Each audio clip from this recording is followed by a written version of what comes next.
Hello friends, तो आज हम लोग बात करेंगे कि BBMKU यूनिवर्सिटी में जिनका भी सेशन 2024 से 2028 है, ठीक है।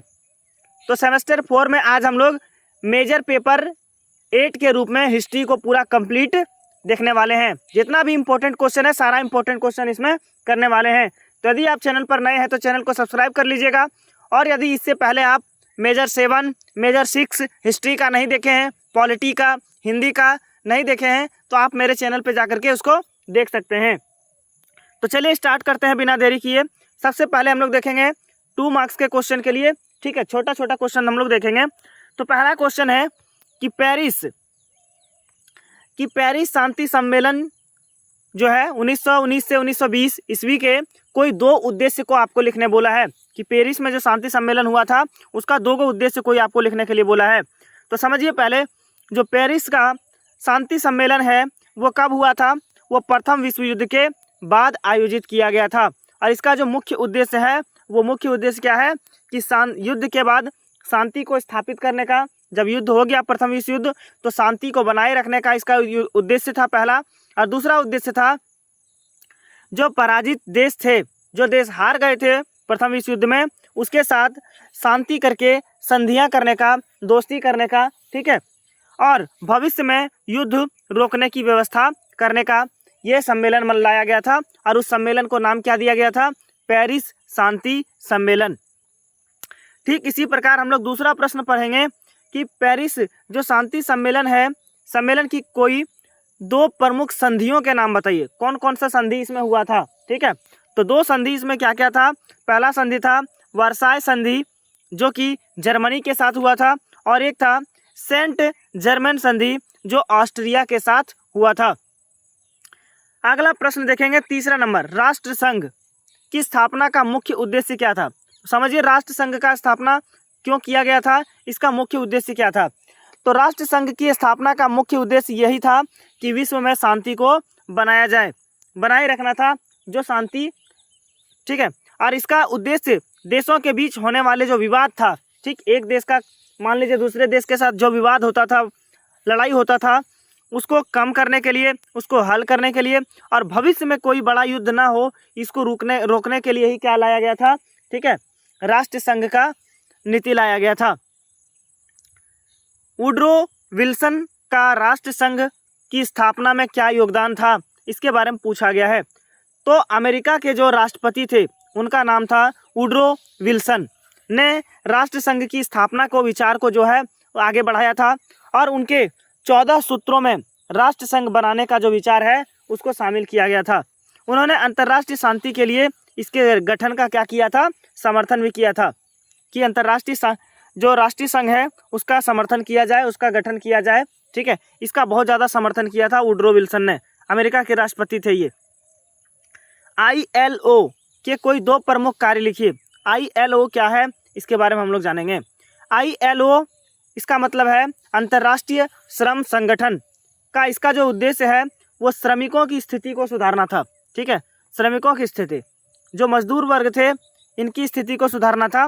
और क्या किया इन्होंने, इसका उद्देश्य क्या, प्रमुख कार्य क्या था? तो श्रमिकों के अधिकारों के हितों की रक्षा करने का बात कहा इन्होंने पहला। और दूसरा क्या कहा कि जो श्रमिकों के लिए बेहतर काम की परिस्थितियां, जो अच्छा काम है उसका परिस्थिति, और उसको उचित मजदूरी सुनिश्चित करने में सहायता करना था, ठीक है। मजदूरों के लिए था ये, ठीक है, ILO संगठन। अगला देखेंगे, छठा नंबर प्रश्न, फांसीवाद से क्या तात्पर्य है, इसकी कोई 2 विशेषताएं लिखिए। फांसीवाद के बारे में पूछा गया। तो फांसीवाद क्या था समझते हैं। तो फांसीवाद जो है,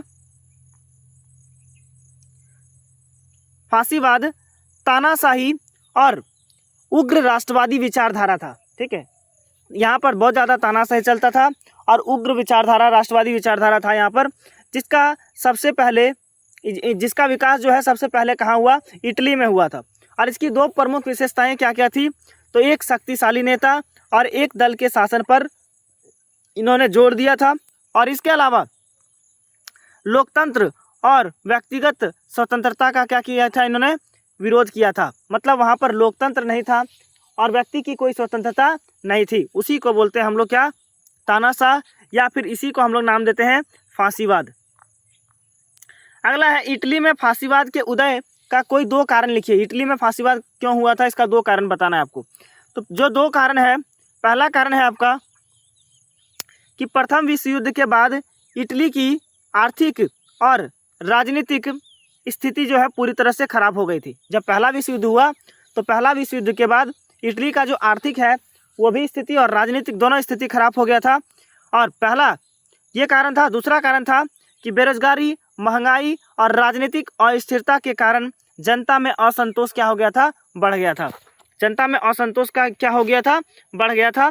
ठीक है, अगला देखेंगे हम लोग 8वां नंबर प्रश्न, मुसोलिनी की फांसीवाद के विकास में क्या भूमिका थी। ठीक है, मुसोलिनी क्या था समझते हैं। तो ये मुसोलिनी ने इटली में फांसीवाद आंदोलन का जो है बहुत ज़्यादा नेतृत्व किया था। उसने लोगों को संगठित किया, एक जगह इकट्ठा किया और सत्ता प्राप्त करके इटली में तानाशाही शासन क्या कर दिया, स्थापित कर दिया। ठीक है, और उसने राष्ट्रवाद और सैन्यवाद को भी क्या किया, बढ़ावा दिया। ठीक है, मुसोलिनी ने। अगला देखेंगे 9 नंबर, नाजीवाद से क्या तात्पर्य है, इसकी कोई दो विशेषताएं लिखिए। तो नाजीवाद क्या है समझते हैं। नाजीवाद जर्मन में एडोल्फ हिटलर के नेतृत्व में विकसित एक उग्र राष्ट्रवादी और तानाशाही विचारधारा था, जिसको नाम दिया गया था क्या, नाजीवाद। और इसकी दो प्रमुख विचारधाराएं क्या था, विशेषताएं क्या था। तो क्या किया था इन्होंने, हिटलर और नाजी पार्टी के पूर्ण नियंत्रण पर जोर दिया था इन्होंने, पहला। और दूसरा, जर्मन राष्ट्रवाद और आर्य श्रेष्ठता के विचार को क्या किया था, बढ़ावा दिया था। ये दो उद्देश्य था इसका, नाजीवाद का। जर्मनी में नाजीवाद के उदय के कोई दो कारण लिखिए। तो जर्मनी में नाजीवाद का दो कारण क्या था।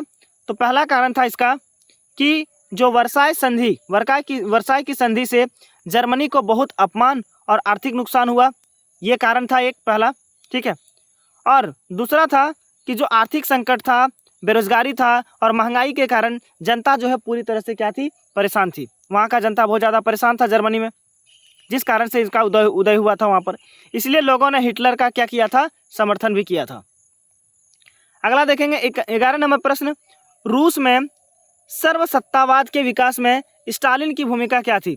तो स्टालिन ने रूस में सत्ता को अपने हाथों में केंद्रित किया था। मतलब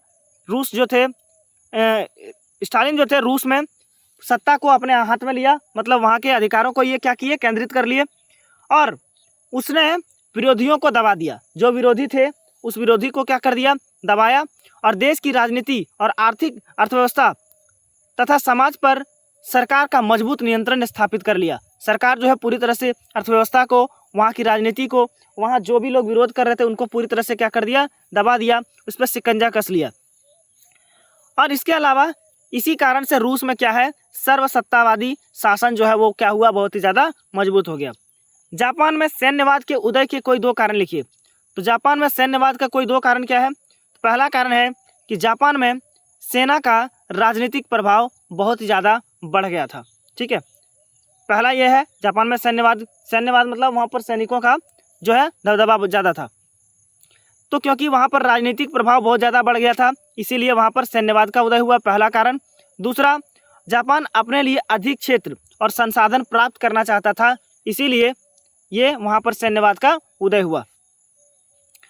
चीन के राष्ट्रवादी आंदोलन का कोई दो कारण लिखिए। चीन में राष्ट्रवादी आंदोलन क्यों हुआ था, इसका दो कारण लिखना है। तो दो कारण क्या है कि विदेशी शक्तियों का चीन के राजनीतिक और आर्थिक मामलों में हस्तक्षेप। जो विदेशी शक्तियाँ थी, दूसरे देशों की शक्तियाँ थी, वो क्या कर रहे थे, चीन का राजनीतिक और आर्थिक मामलों में हस्तक्षेप कर रहा था, उसमें टांग लगा रहा था। ठीक है, उस पर हर बात पे अपना इंटरफेयर कर रहा था। ठीक है, इसीलिए जो है चीन में राष्ट्रवादी आंदोलन हुआ था। और दूसरा कारण क्या था कि चीन के लोग राष्ट्रीय स्वतंत्रता और एकता चाहते थे। जो चीन के लोग हैं वो लोग क्या चाहते थे, राष्ट्रीय स्वतंत्रता हो और एकता हो। ठीक है, इसीलिए वहाँ पर राष्ट्रवादी आंदोलन हुआ था। डॉक्टर sun yat-sen का चीन के राष्ट्रवादी आंदोलन में क्या योगदान था। तो जो डॉक्टर sun yat-sen थे, ये चीन के प्रमुख राष्ट्रवादी नेता थे, वहाँ के बहुत ज़्यादा अच्छा नेता थे ये डॉक्टर sun yat-sen। उन्होंने चीन में राजशाही का विरोध किया, राजा के शासन का क्या किया था, इन्होंने विरोध किया था, और गणतंत्र की स्थापना का समर्थन किया। ठीक, और इसके अलावा उनके 3 जन सिद्धांत, जो राष्ट्रवाद, लोकतंत्र और जन कल्याण, चीनी राष्ट्रवादी आंदोलन का क्या बन गया? आधार बन गया था। ठीक है। महामंदी का कोई 2 कारण और 2 प्रभाव लिखिए। महामंदी का कारण क्या है, 2 को पहले ये समझते हैं। महामंदी का कारण है कि 1929 में अमेरिका के शेयर बाजार के गिरने से आर्थिक संकट जो है वो पूरी तरह से शुरू हो गया वहाँ पर, और उत्पादन अधिक और वस्तुओं की मांग कम होने से आर्थिक समस्या क्या हो गई? बढ़ गई। ठीक है। सामान ज़्यादा से ज़्यादा मात्रा में बनने लगा, लेकिन लोग उसको खरीदने नहीं लगे। ठीक है, क्योंकि उनके पास पैसे का कमी हो गया था। और इसका प्रभाव क्या देखने को मिला?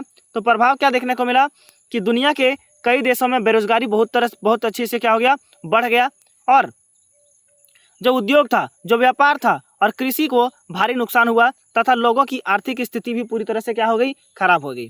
तो ये 15 क्वेश्चन थे जो 2 मार्क्स या शॉर्ट क्वेश्चन के लिए बनाए गए थे। ये सारे क्वेश्चन इंपॉर्टेंट है आपके एग्जाम के लिए।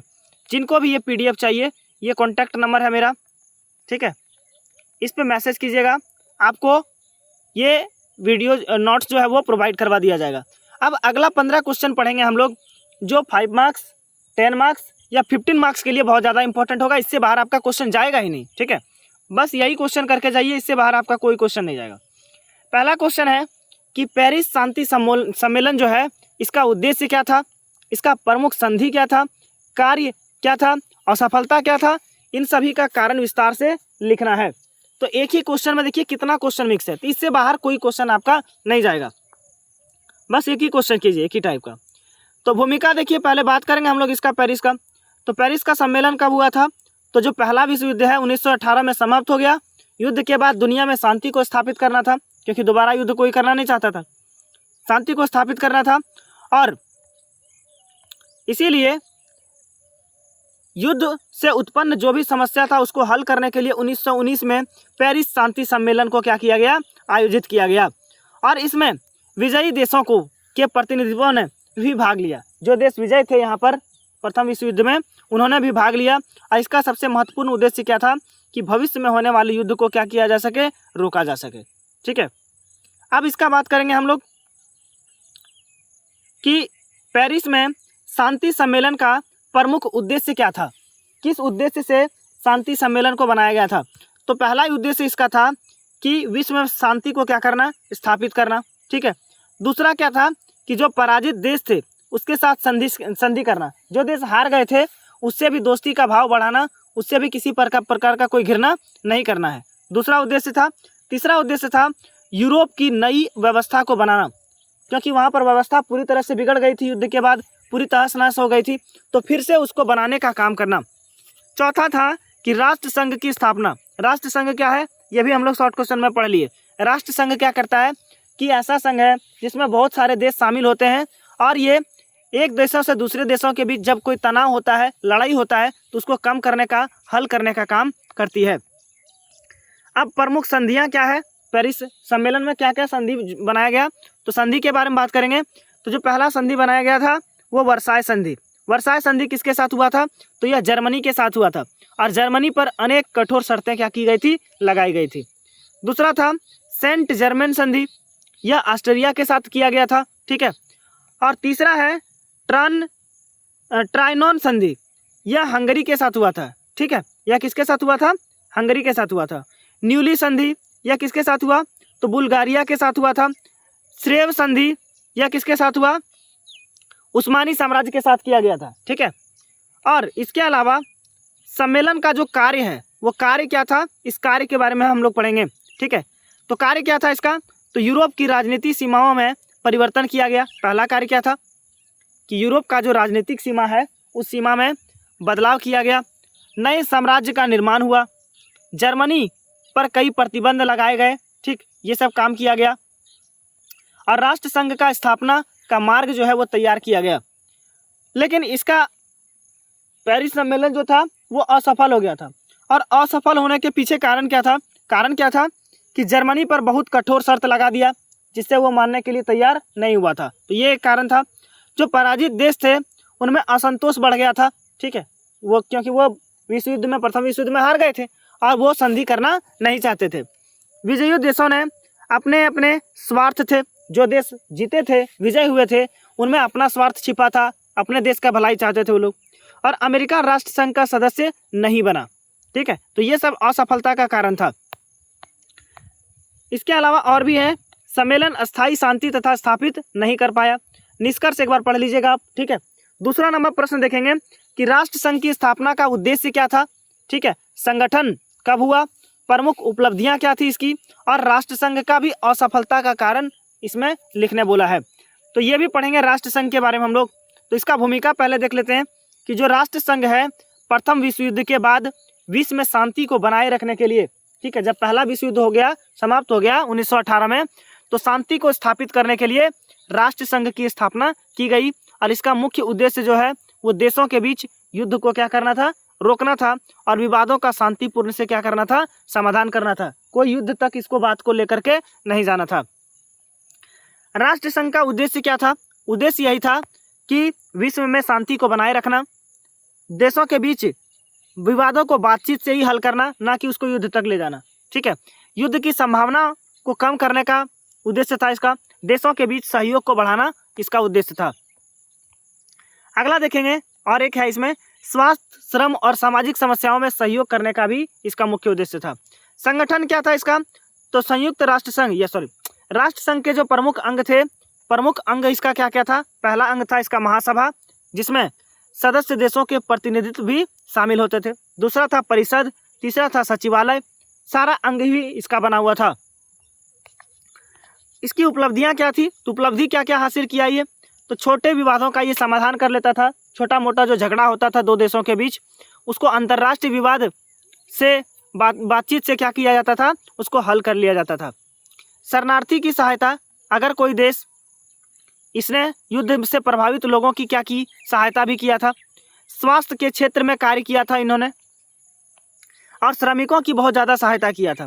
लेकिन ये असफल हो गया। असफल होने का कारण क्या था, पहला कारण था कि अमेरिका राष्ट्र संघ में शामिल नहीं हुआ, पहला कारण। दूसरा कारण क्या था कि राष्ट्र संघ के पास अपनी मजबूत सेना कोई नहीं था। तीसरा क्या था, सदस्य देशों के अपने अपने स्वार्थ थे। और चौथा क्या था, जापान, इटली, जर्मनी की आक्रामक नीतियों को संघ में रोकने में संघ क्या हो गया, सफल नहीं हुआ। ठीक, ये कुछ निष्कर्ष भी है, निष्कर्ष आप पढ़ लीजिएगा। अगला प्रश्न देखेंगे 3 नंबर कि राष्ट्र संघ की स्थापना में वुड्रो विल्सन की भूमिका तथा उनके कार्यों का मूल्यांकन कीजिए। तो वुड्रो विल्सन कौन थे, हम बताएं अभी, ये अमेरिका के राष्ट्रपति थे। अमेरिका के कौन थे, राष्ट्रपति थे। ठीक है, बात करेंगे इसमें कि अमेरिका के राष्ट्रपति वुड्रो विल्सन प्रथम विश्व युद्ध के बाद विश्व शांति के समर्थक थे। ठीक है, ये भी विश्व में शांति चाहते थे। उन्होंने अंतर्राष्ट्रीय स्तर पर एक ऐसी संस्था बनाने का विचार दिया जो भविष्य के युद्ध को क्या किया जा सके, रोका जा सके। इसकी विल्सन की भूमिका क्या थी, तो ये क्या करना चाहते थे कि विल्सन ने अपने 14 सूत्रों में विश्व शांति से संबंधित अनेक विचार प्रस्तुत किए थे। 14 सूत्री का जो है विचारधारा इसने दिया था। इनमें राष्ट्र संघ की स्थापना का विचार जो था बहुत ज़्यादा महत्वपूर्ण था। तो ये भी चाहते थे कि पूरा विश्व में शांति स्थापित हो सके, और उसके लिए इन्होंने 14 सूत्र दिया था। और जो राष्ट्र संघ है उसकी स्थापना का विचारधारा भी यही लेकर के आए थे। ठीक है, उन्होंने कहा कि देशों के बीच जो विवाद है उसको बातचीत से हल किया जाना चाहिए, ना कि उसको युद्ध तक लेना चाहिए। अगर कोई दो देश के बीच लड़ाई हो भी जाता है तो उसको बातचीत से ही हल करना है, युद्ध तक लेकर के नहीं जाना है। अगला देखेंगे कि राष्ट्र संघ के निर्माण में योगदान क्या था इनका। तो योगदान क्या था, पहला योगदान दिया उन्होंने राष्ट्र संघ के विचार को अंतर्राष्ट्रीय स्तर पर लोकप्रिय बनाया। ठीक, जो राष्ट्र संघ का विचार था उसको एक इंटरनेशनल लेवल तक लेकर के गए ये। इसके अलावा जो पेरिस शांति सम्मेलन था, उन्होंने इसके गठन का भी समर्थन किया था, इसमें भी बहुत ज़्यादा सहयोग दिए थे। ठीक है, पेरिस सम्मेलन में उन्होंने सामूहिक सुरक्षा की भावना को बढ़ावा दिया। बोला कि अगर सामूहिक रूप से सुरक्षा करेंगे तो सभी का सुरक्षा होगा। और चौथा नंबर, उसका उद्देश्य था कि सभी देश मिलकर किसी आक्रमणकारी देश को क्या कर सके, रोक सके। अगर सब देश मिलेंगे तो कोई एक देश अपना मनमानी करके किसी पर आक्रमण नहीं करेगा। इसका कार्य क्या था, तो कार्य था अंतर्राष्ट्रीय विवादों को हल करना। ठीक है, शांति बनाए रखना, युद्ध को रोकने का प्रयास करना, इसके अलावा स्वास्थ्य और सामाजिक क्षेत्र में सहयोग करना। सीमाएं क्या क्या था, तो विल्सन के प्रयासों के बावजूद अमेरिका सीनेट ने राष्ट्र संघ में शामिल होने से क्या कर दिया, इनकार कर दिया, मना कर दिया। इससे राष्ट्र संघ की शक्ति जो है वो पूरी तरह से क्या हो गई, कमजोर हो गई। निष्कर्ष एक बार देख लीजिएगा आप। अगला पढ़ेंगे अंतर्राष्ट्रीय न्यायालय एवं अंतर्राष्ट्रीय श्रम संगठन के गठन, उद्देश्य, कार्यों एवं उपलब्धियों का वर्णन करना है। ठीक, तो भूमिका क्या है इसका, सबसे पहले भूमिका देखेंगे। प्रथम विश्व युद्ध के बाद विश्व में शांति और सहयोग स्थापित करने के लिए कई अंतर्राष्ट्रीय संस्थाओं का निर्माण किया गया और इसी में से एक अंतर्राष्ट्रीय न्यायालय और अंतर्राष्ट्रीय श्रम संगठन जो था बहुत ज़्यादा महत्वपूर्ण था। आगे देखिए, अंतर्राष्ट्रीय न्यायालय जो था, अंतर्राष्ट्रीय न्यायालय का उद्देश्य देशों के बीच होने वाले विवादों और कानूनी और शांतिपूर्ण तरीके से हल करना था। इसका प्रमुख कार्य क्या था, तो प्रमुख कार्य इसका था कि देशों के बीच कानूनी विवादों का समाधान करना। अगर कोई भी देशों के बीच अगर मान लीजिए विवाद हो जाता है तो कानूनी रूप से उसको हल करना था। इसके अलावा जो अंतर्राष्ट्रीय कानून से जुड़े मामले का निर्णय देना, अगर अंतर्राष्ट्रीय रूप से कोई कानून बनाना है, नियम बनाना है, तो उसका निर्णय लेने का काम किसका था, अंतर्राष्ट्रीय न्यायालय का था। देशों को कानूनी सलाह देने का काम भी किसका था, अंतर्राष्ट्रीय न्यायालय का था। अब इसके बाद पढ़ेंगे कि अंतर्राष्ट्रीय श्रम संगठन, अंतर्राष्ट्रीय श्रम संगठन ILO की स्थापना श्रमिकों की स्थिति सुधारने के लिए किया गया था। इसका उद्देश्य क्या था कि जो श्रम है, जो मजदूर वर्ग हैं, उसकी स्थिति को सुधारने के लिए ये संगठन लाया गया था। और इसका प्रमुख उद्देश्य पहले भी हम लोग पढ़ चुके हैं। तो प्रमुख उद्देश्य इसका क्या था, जो मजदूर थे उनके अधिकारों की रक्षा करना था। ठीक, जो उचित मजदूरी है उसको और अच्छा काम और अच्छी परिस्थिति को बढ़ावा देने का था। काम के घंटे कम करने का प्रयास था। पहले क्या होता था कि ज़्यादा काम कराया जाता था और वेतन उसको कम दिया जाता था, तो काम के घंटों को कम करने का प्रयास किया था।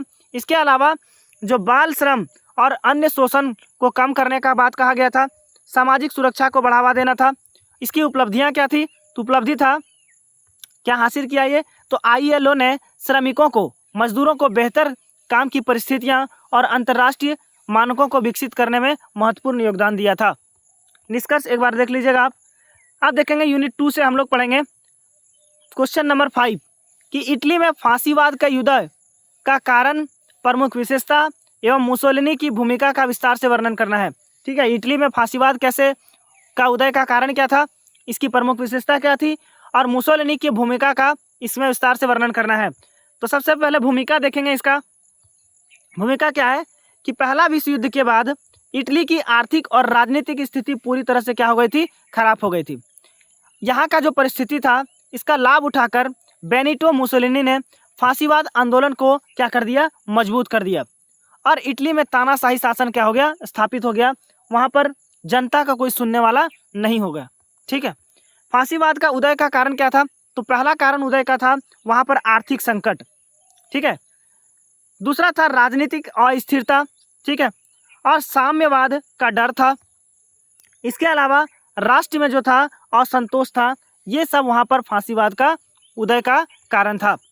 इसकी विशेषता क्या था फांसीवाद का, तो फांसीवाद का विशेषता है कि यहाँ लोकतंत्र का ये विरोध करते हैं, लोकतंत्र को मान्यता नहीं देते हैं, जनता का ये लोग नहीं सुनते हैं।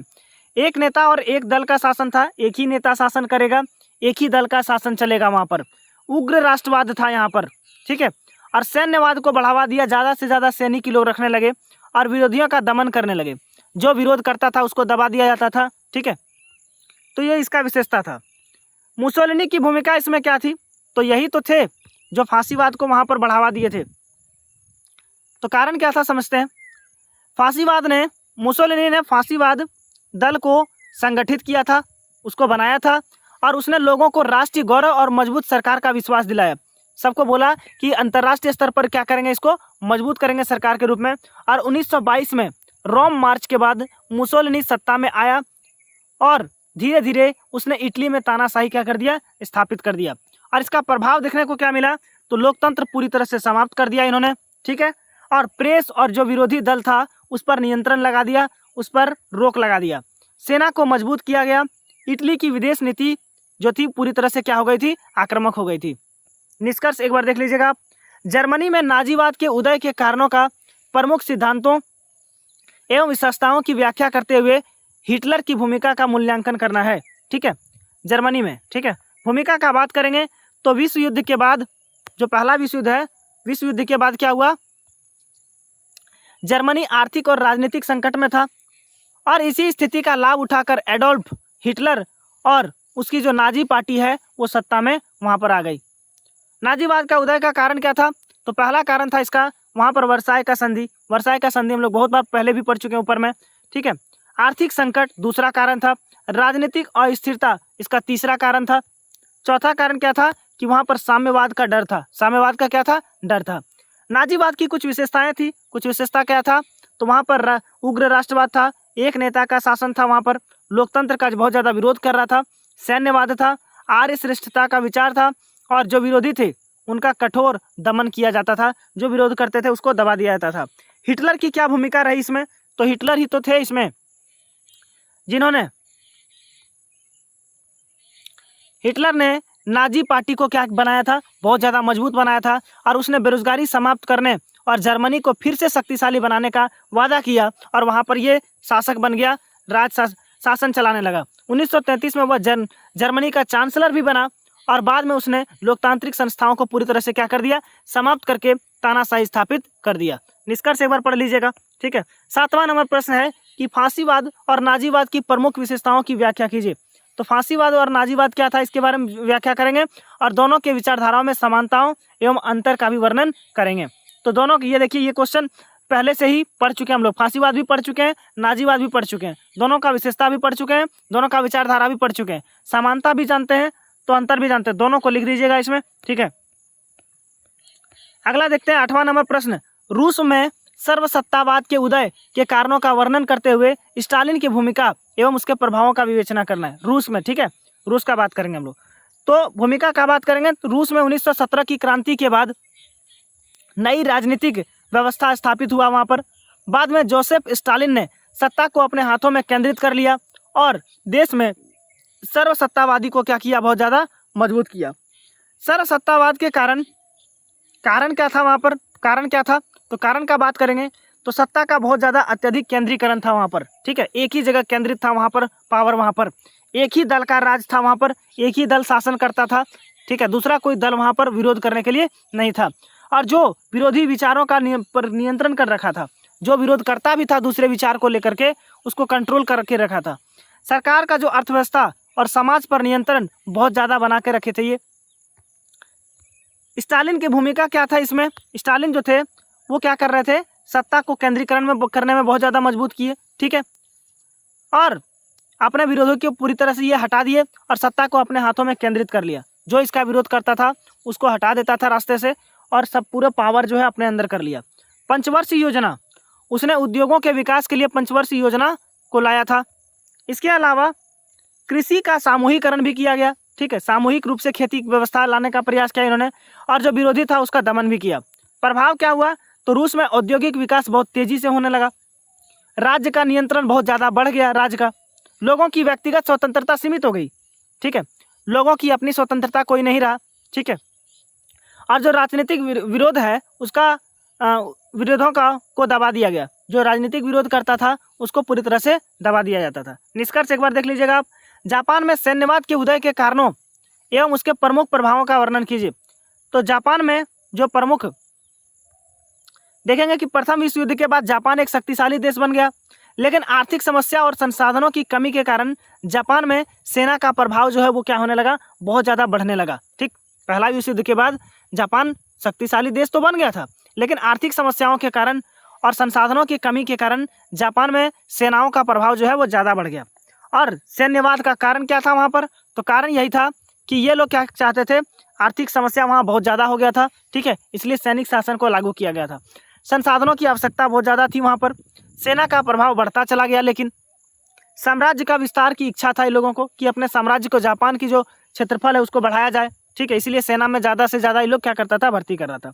और प्रमुख प्रभाव क्या देखने को मिला, तो प्रमुख प्रभाव देखने को मिला कि जापान ने चीन और अन्य एशियाई क्षेत्रों में विस्तार कर लिया। जापान जो है चीन के तरफ भी अपना क्षेत्रफल बढ़ाया और अन्य एशियाई क्षेत्रों में अपना विस्तार किया। जापान की विदेश नीति आक्रामक हो गई, चीन के साथ संघर्ष बढ़ गया इसका, और जापान धुरी शक्तियों के क्या हो गया, ये करीब आ गया, ठीक है। इसके अलावा निष्कर्ष एक बार देख लीजिएगा आप, यूनिट 3 से क्वेश्चन देखेंगे, क्वेश्चन नंबर 10, चीन में राष्ट्रवादी आंदोलन का प्रमुख कारण का वर्णन करते हुए डॉक्टर sun यat-sen की भूमिका एवं आंदोलन के प्रभावों का व्याख्या करना है।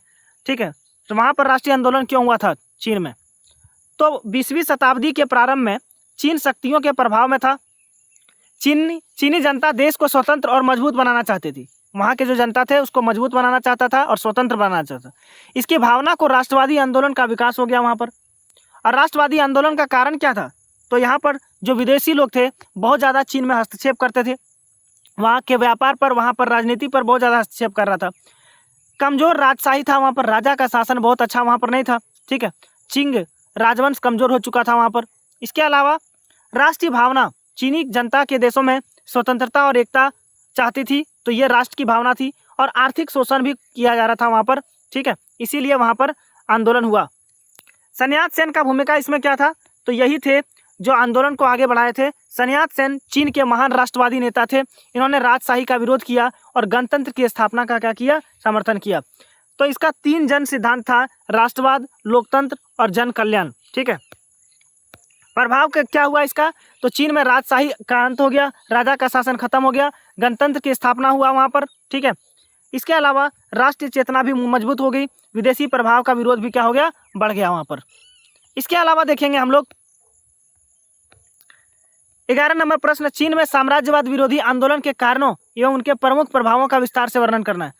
तो 19वीं और 20वीं शताब्दी में चीन पर विदेशी शक्तियों का प्रभाव जो है पूरी तरह से क्या हो गया? बढ़ गया वहाँ पर। ठीक है, और जो विदेशी देश चीन के व्यापार और राजनीति में हस्तक्षेप करने लगा। ठीक है, जो विदेशी लोग थे, और इसके विरोध में चीन ने साम्राज्यवाद विरोधी भावना को विकसित किया कि आप हमारे यहाँ पर किसी भी चीज़ में हस्तक्षेप नहीं कर सकते हैं। और इसका कारण क्या था? कारण था कि विदेशी लोग यहाँ पर हस्तक्षेप कर रहे थे आंतरिक मामले में। असमान संधियाँ था यहाँ पर, चीन में ऐसी संधियाँ थोपी गई थी जिनसे विदेशी देशों को विशेष अधिकार मिल गया था वहाँ पर। आर्थिक शोषण किया जा रहा था चीन का। इसके अलावा राष्ट्रीयता का भावना भी था। प्रमुख प्रभाव क्या हुआ? तो चीन में राष्ट्रीय भावना मजबूत हो गई, विदेशी शक्तियों के विरुद्ध आंदोलन बढ़े, चीनी जनता में राजनीतिक जागरूकता आई और राष्ट्रवादी और साम्यवादी आंदोलन को क्या किया? बहुत ज़्यादा बल मिल गया। चीन में स्वतंत्रता और एकता की मांग मजबूत हो गई थी। निष्कर्ष देख लीजिएगा। 12 नंबर प्रश्न है कि महामंदी के प्रमुख कारणों, प्रकृति एवं प्रभावों का विस्तार से विवेचना करना है। महामंदी क्या था? तो महामंदी जो है 1929 में एक गंभीर और विश्वव्यापी आर्थिक समस्या बन गया था। ठीक है, पूरे विश्व भर में आर्थिक समस्या बन गया था। इसका सबसे बड़ा प्रभाव जो है अमेरिका और यूरोप पर पड़ा था, लेकिन धीरे धीरे यह दुनिया के कई देशों में क्या हो गया? फैल गया। महामंदी का कारण क्या था? तो शेयर बाजार का पतन। 1929 में शेयर बाजार पूरी तरह से क्या हो गया? गिर गया था। और दूसरा कारण क्या था? कि बहुत ज़्यादा अधिक उत्पादन हो रहा था। कारखानों में उत्पादन तो बहुत तेज़ी से हो रहा था, लेकिन उसका मांग जो है बहुत कम हो रहा था, कम खरीद हो रहा था। ठीक है, यही है कि ज़्यादा उत्पादन हो रहा था और खरीद कम हो रहा था, इसलिए आर्थिक संकट आया। बैंकिंग संकट भी हो गया, कई बैंक जो है आर्थिक संकट में आ गए और बंद भी हो गए। प्रकृति क्या था इसका? तो महामंदी केवल एक देश तक सीमित नहीं रहा, इसका प्रभाव उद्योग, व्यापार, बैंकिंग और रोजगार सभी पर पड़ गया। प्रभाव क्या देखने को मिला? कि बेरोजगारी, लाखों लोग बेरोजगार हो गए, उद्योगों को बहुत ज़्यादा नुकसान हुआ और व्यापार में कमी देखने को मिला, और कृषि संकट भी बहुत ज़्यादा हो गया वहाँ पर। राजनीतिक प्रभाव भी हुआ। निष्कर्ष एक बार देख लीजिएगा आप। 13 नंबर प्रश्न, नई डील से क्या तात्पर्य है? ठीक है, देखिए वीडियो बहुत ज़्यादा लंबा हो जाएगा। ठीक है, क्वेश्चन हम बता देते हैं, नई डील से क्या तात्पर्य है। जिसको भी ये नोट्स चाहिए, नोट्स 8847 बता रहे हैं, अपना कॉन्टैक्ट नंबर 8570, इस पर कॉन्टैक्ट कीजिएगा। ये नोट्स आपको प्रोवाइड करा दिया जाएगा और इससे बेहतर कंटेंट आपको कहीं मिलेगा भी नहीं, और इससे एक भी क्वेश्चन आपका एग्जाम में बाहर नहीं जाएगा, इतना गारंटी लेते हैं। ठीक है, 13 नंबर प्रश्न है। 14 नंबर प्रश्न और 3 क्वेश्चन रह गया। ठीक है, 3 क्वेश्चन जो है आप कर लीजिएगा। द्वितीय विश्व युद्ध के बाद का प्रमुख कारण क्या था? ठीक है, इसका प्रकृति, परिणामों और विस्तार से इसका वर्णन करना है। और 15 नंबर प्रश्न है, ठीक है, संयुक्त राष्ट्र संघ यूएनओ की स्थापना का उद्देश्य क्या था? इसका संगठन कब हुआ? प्रमुख कार्य एवं इसकी उपलब्धियों का विस्तार से आपको क्या करना था? वर्णन करना था। ठीक है, तो अगर वीडियो अच्छा लगा है और अगर किसी भी और पेपर का आपको वीडियो चाहिए तो नीचे कमेंट कीजिएगा। बहुत बहुत धन्यवाद।